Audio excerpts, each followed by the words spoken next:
Aboaho Ankiaka.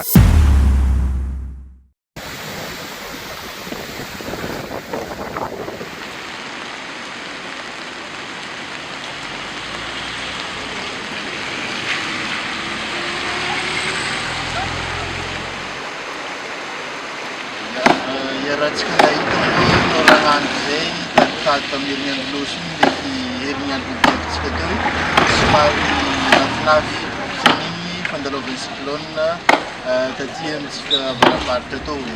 Ka ratsika mahita moa eto manoloagna école mission catholique eto misy kakazo zay forte dia kofa nahita igny zany zay avy ato amin'ny fiadidianan'ny commune Aboaho ndraiky gendarmerie tonga dia fanandray anjara zany zahay amin'ny fanapahana io kakazo io satria mipahana ity circulation ty ka zay zany no antony nahatongavanay eto amin'izay fandraisana andraikitra zay fanapahana io kakazo io mba handehanany circulation mba tsy ho tapaka.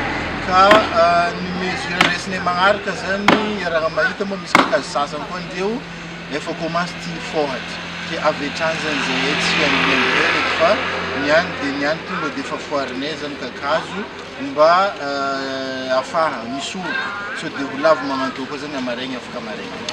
Ho antsika amin'ny toerana hivahiva regny marikidrikitra ranomasina regny tsara zany atsika mamonjy toerana ambonimbony ato amin'ny tranokon'olona ato amin'ny commune urbaine aty moa efa misokotra ho antsika jiaby eto setra amina indrindra amin'ny toerana hivahiva regny ka aoka zany atsika jiaby mbo samby homelo aby amin'ity rotsa-korana mandalo. Aboaho Ankiaka.